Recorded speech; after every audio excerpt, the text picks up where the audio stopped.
Silakan.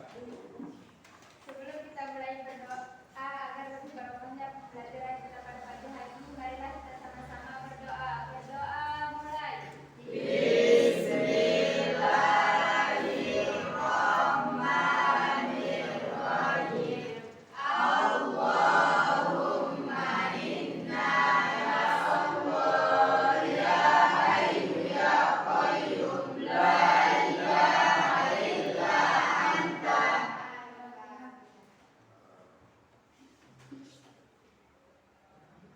Baik.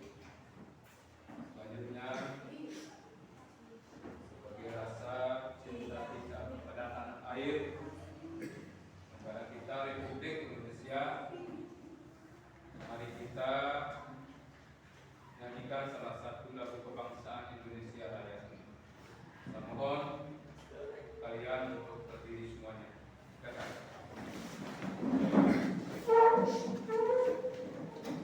Baik.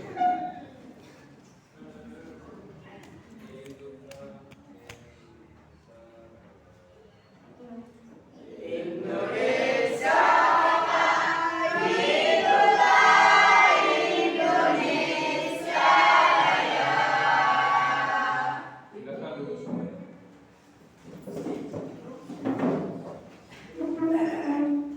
Baik. Pak Guru akan mengabsen kalian semua. Ada yang tidak masuk hari ini? Ada. Siapa yang tidak masuk?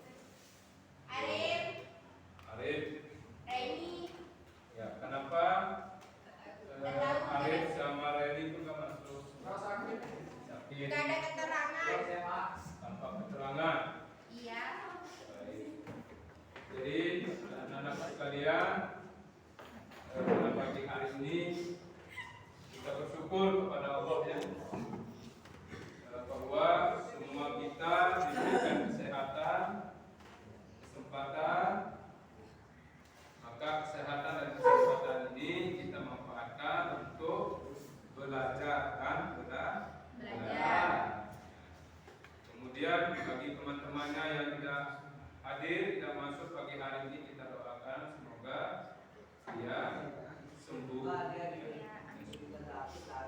Baik, anak-anak, kemarin Pak Guru telah membahas tentang materi kerajaan Hindu-Buddha.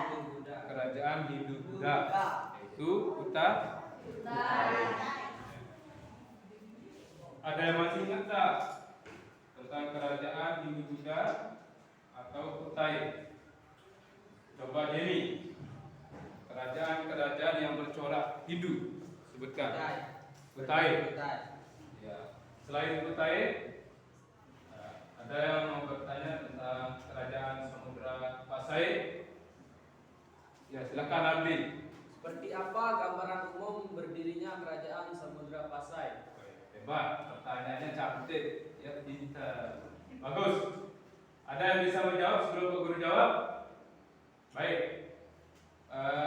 Apa gambaran umum berdirinya kerajaan Samudra Pasai? Jadi anak-anak, kerajaan Samudra Pasai ini berdiri pada tahun 1267 Masdi. Itu diperkirakan pada abad 13 sampai abad ke-16. Lalu siapa pendiri kerajaan Samudra Pasai tersebut? Merah Selu. Pintar ini Merah Selu. Nah, setelah Merah Selu ini masuk Islam, maka dia berganti namanya. Ya. Berganti namanya Sultan Malik. Jadi Samudra Pasai ini berada di daerah Sumatera Utara, ya, di bagian Sumatera Utara, tepat posisinya yaitu di pinggir pesisir laut Sumatera Utara, ya. Nah, kemudian Samudra Pasai ini, ya, bisa kita katakan kerajaan yang maju, makmur ya. Ya, karena Kerajaan Pasai ini terletak di daerah jalur perdagangan internasional, yaitu Selat Malaka. Sekali itu saja dari Pak Guru. Kalau tidak ada yang mau bertanya, silakan amati PowerPoint ini ya. Kemudian nanti kalian tanyakan.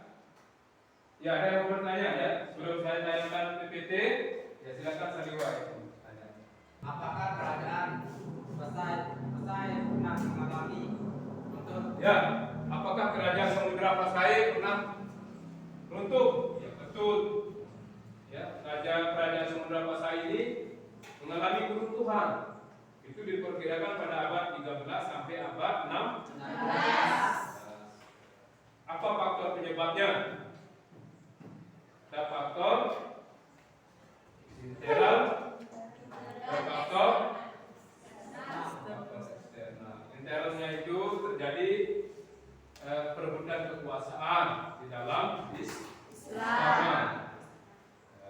Kemudian faktor eksternalnya itu terjadi penyerbuan atau pemberontakan dari kerajaan Majapahit yang dipimpin oleh Gajah Mada Pinter, ya Gajah Mada.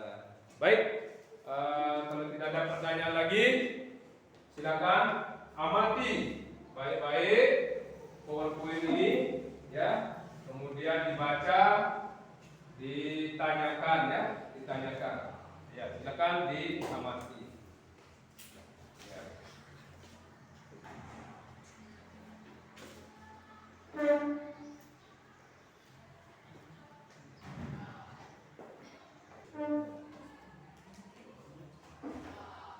Ya, masa kejayaan Samudra Pasai, coba diamati. Dia, ya.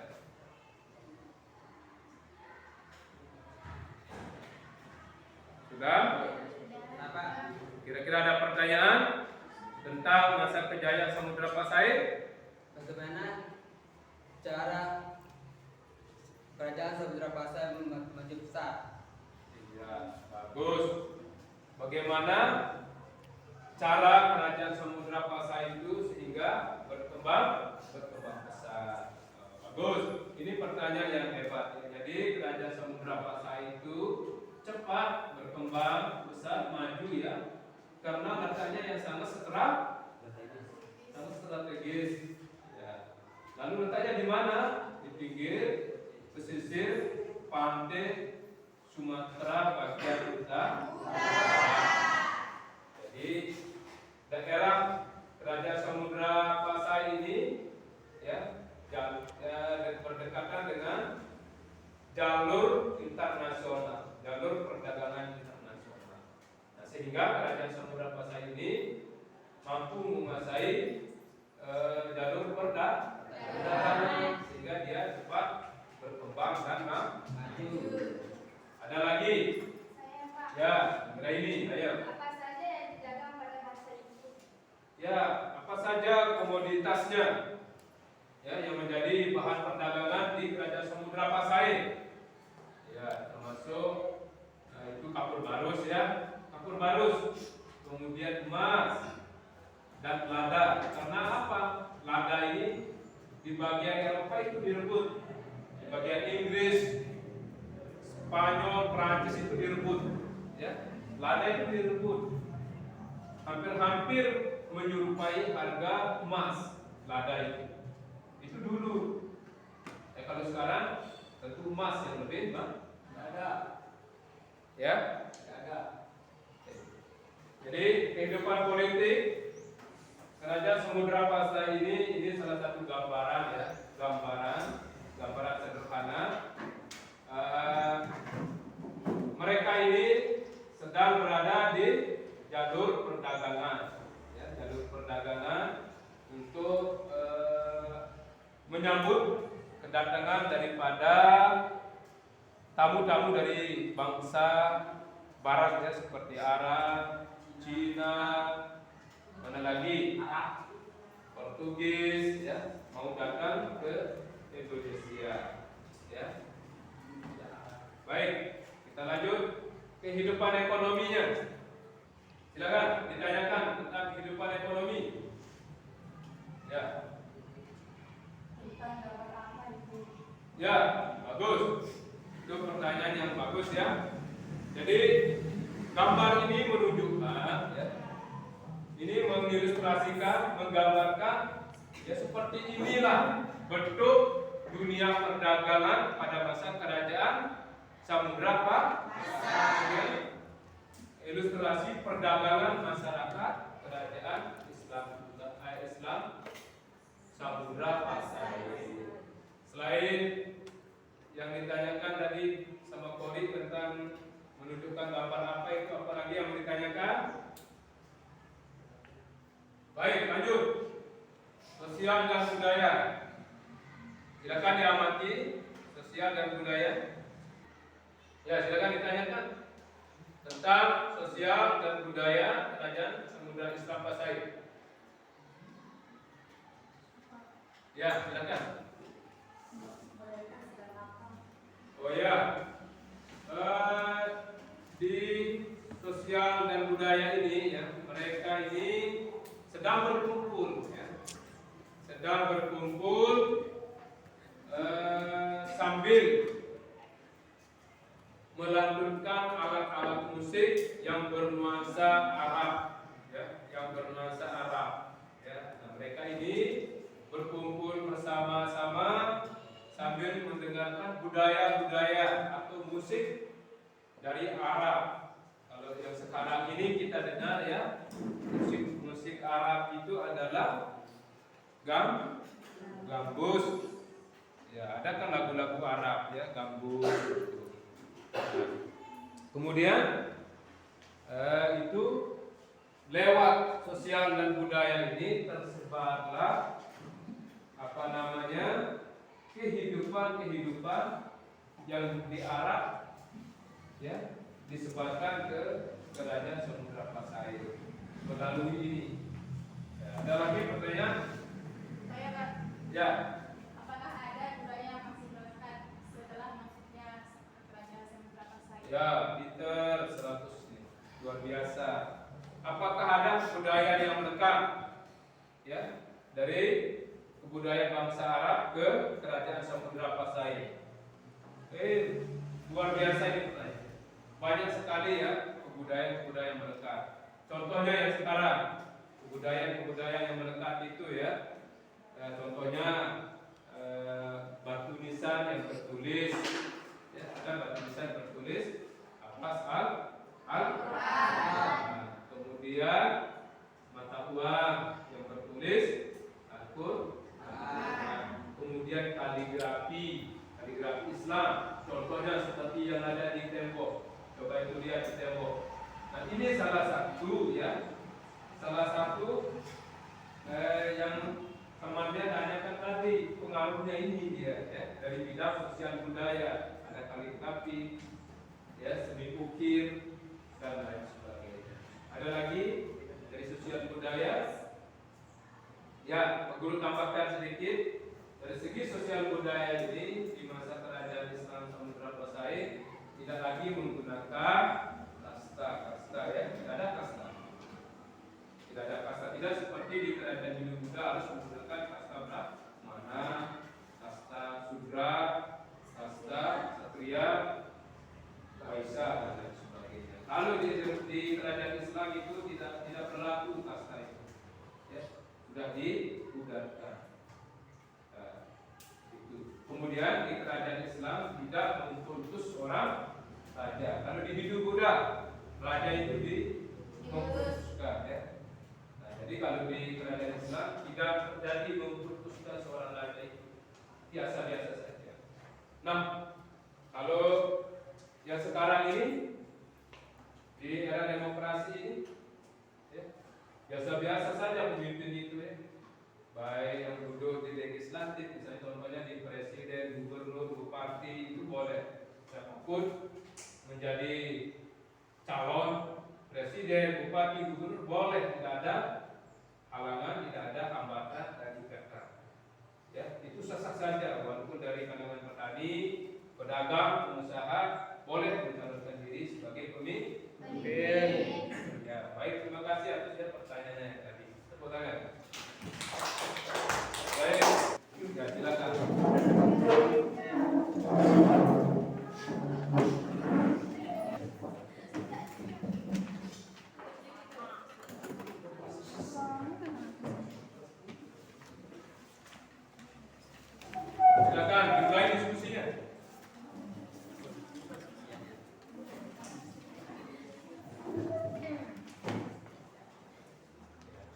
lihat perkembangannya ya, bagaimana politiknya pada masa itu, ya politik apa namanya ini kerajaan Samudra Pasai ya, seperti apa dia politiknya pada waktu itu di apa diskusikan, kira-kira seperti apa bentuk politiknya sehingga kerajaan Samudra Pasai itu berkembang pesat, maju dan prosesnya sehingga dia maju dalam bidang perekonomiannya.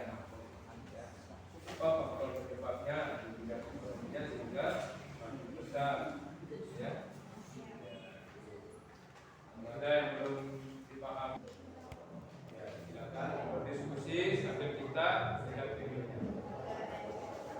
Ya, silakan ya, waktunya untuk berdiskusi sudah habis. Silakan kelompok 1 maju 3 orang ya untuk mewakili temannya ke depan untuk mempresentasikan hasil diskusinya. Silakan maju ke depan. Kelompok 1. Assalamualaikum warahmatullahi wabarakatuh.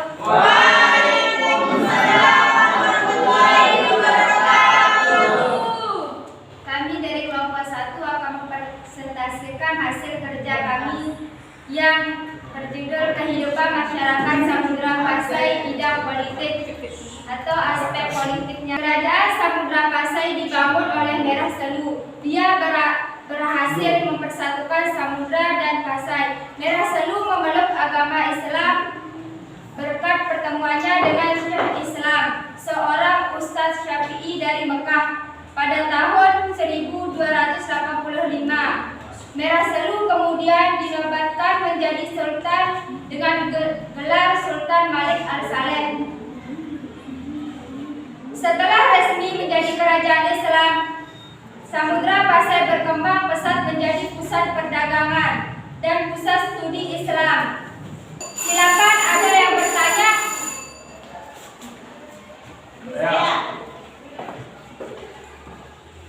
Apa yang menjadi komunitas perdagangan kemajuan Samudra Pasai? Yang menjadi komoditas adalah lada, kapur barus, emas dan pakaian. Ada lagi?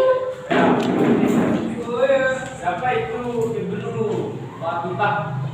Menurut ahli sejarah Ibnu Batutah lahir 24 Februari 1304 di Tanilat, Maroko. Kala itu Maroko merupakan kesultanan Islam.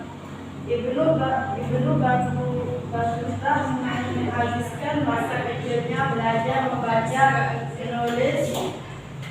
Sekian, assalamualaikum warahmatullahi wabarakatuh. Kelompok 2 maju ke depan dengan Assalamualaikum warahmatullahi wabarakatuh. Waalaikumsalam warahmatullahi wabarakatuh. Kami dari kelompok 2 akan mempresentasikan tentang kehidupan masyarakat atau aspek ekonomi Samudra Pasai.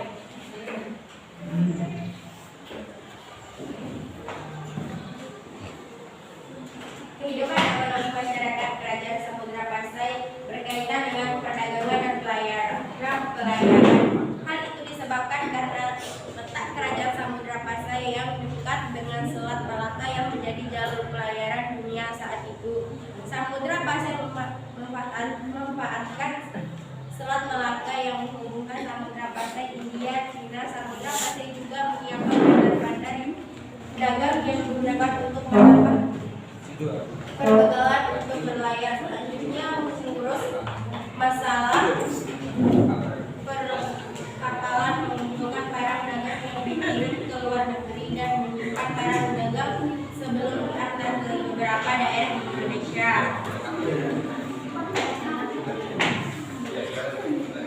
silakan ya. Silakan ada yang ingin bertanya. Saya. Apa ada ekonomi di sekitar masyarakat? Apa langkah-langkah yang ditempuh oleh raja sehingga maju dan berkembang? Adapun langkah-langkahnya antara lain Raja Malik Al-Saleh berat menjalani hubungan dengan negara luar seperti negara Cina, Arab, India, dan negara lainnya. Raja Samudra Pasai memiliki barang dagangannya yang berkelas seperti emas, kapur barus, lada, pakaian, dan kebutuhan lainnya. Samudra Pasai salah satu pusat peradaban Islam sehingga banyak dari bangsa Arab Persia datang ke Indonesia. Baik ya, Pak Guru tambahkan tadi pertanyaan dari Anggra ini tepat ulangi. Apa saja langkah-langkah Ya. yang ditempuh oleh raja sehingga maju dan Langkah yang ditempuh oleh seorang raja pada masa itu ya sehingga terjadi berkembang pesat maju ya karena tetap hubungannya yang diutamakan, hubungan diplomatik atau bahasa demokrasinya ya, hubungan dengan luar negeri seperti Arab, Cina, Maroko dan Persia, India ya, itu yang dilakukan oleh seorang raja Malik Soleh sehingga Raja Samudra Pasai itu ya maju dalam bidang ekonomi maupun politiknya. Kali itu saja dari Pak Guru. Selanjutnya untuk kelompok 3 ya, silakan maju ke depan 3 orang saja yang mewakili kematian. Silakan. Assalamualaikum warahmatullahi wabarakatuh. Waalaikumsalam warahmatullahi wabarakatuh. Kami dari kelompok 3 akan mempresentasikan hasil diskusi kami. Sebelum kami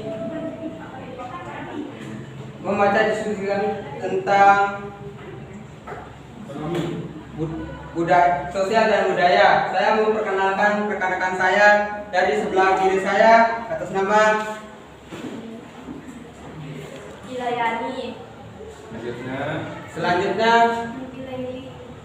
Baik.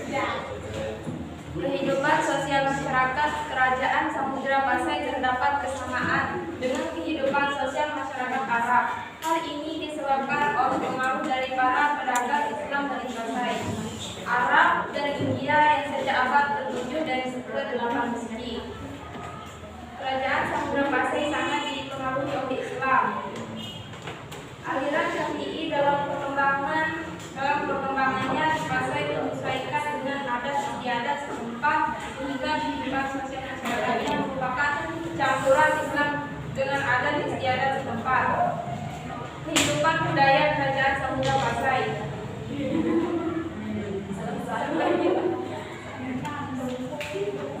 Warisan budaya Kerajaan Pasai yang masih dapat ditemui adalah khusus dalam bangunan seperti pusat makam Sultan Malik Al-Saleh dan makam Sultan Al-Sisi. Baik, ya silakan untuk ditanyakan 3 ya.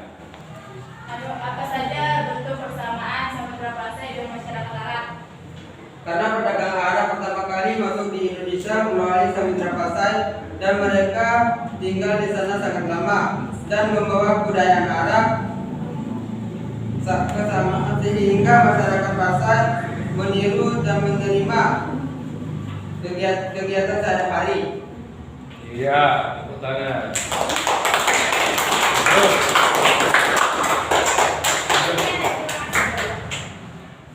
Ya, itu penampilan kelompok 3 ya, luar biasa. Sekarang saya minta Anggra ini untuk menyimpulkan dari hasil pembelajaran kita pada pagi hari ini. Silakan disimak baik-baik kesimpulan temannya. Jadi kesimpulan resume tersebut adalah Kerajaan Samudra Pasai merupakan kerajaan Islam pertama di Nusantara. Kemunculan kerajaan ini diperkirakan melalui awal atau pertengahan abad ke-13 Masehi. Kerajaan ini terletak di pesisir timur Laut Aceh, sehingga pada masa kejayaannya pada abad ke-14 kejayaan itu dibuktikan dengan kemampuan Kesultanan Samudra Pasai membuat mata uang emas pada masa Sultan Malik Al-Dakhir pada abad 1297 sampai 1326 pada abad ke-13 Masehi. Baik, itu saja kesimpulannya dari rekannya ya tentang materi Kerajaan Islam Samudra Pasai. Ya baik, Pak Pak Guru juga akan menambahkan ya kesimpulan dari pembelajaran kita pada pagi hari ini tentang Kerajaan Islam Samudra Pasai. Yang pertama, di mana dengan berdirinya Kerajaan Islam Samudra Pasai ini dapat kita ambil manfaatnya ya. Manfaat yang pertama adalah kita dapat mengenal ajaran agama Islam yang utuh. Kemudian dengan berdirinya Kerajaan Islam di Samudra Pasai, kita sebagai masyarakat Indonesia memiliki sikap toleran terhadap agama-agama lain. Kemudian di samping itu dengan adanya Kerajaan Islam Samudra Pasai ya, kita bisa mengenal bisa membaca Al-Qur'an ya. Bisa membaca Al-Qur'an, kemudian bisa kita tunaikan sholat 5 waktu. Nah, kemudian dengan berdirinya Kerajaan Samudra Pasai ini juga ya, kita merasa bersyukur kepada Allah Subhanahu wa taala atas bantuan daripada Ibnu Battuta. Nah, jadi Ibnu Battuta itu adalah seorang tokoh yang karismatik, pintar ya. Dia menguasai beberapa bidang ilmu, sains, matematika ya, kemudian bagian filsafat ya. Jadi dia dari semenjak kecil Ibnu Battuta itu adalah orang yang rajin membaca, dan begitu juga Kerajaan Samudra Pasai Sultan Malik Al-Saleh ini seorang raja yang punya wibawa besar terhadap masyarakatnya. Dia tidak pernah sombong ya. Dia selalu merendahkan dirinya. Nah, jadi ini bisa kita tiru ya. Bisa kita tiru menjadi contoh-contoh inspirasi kita untuk masa yang akan datang. Kemudian yang terakhir Pak Guru sampaikan ya, silakan kalian semangat belajar dan belajar terus, karena kalian adalah harapan masa depan bangsa Indonesia. Terima kasih. Kita tutup pembelajaran pagi hari ini dengan sama-sama melafazkan Alhamdulillah.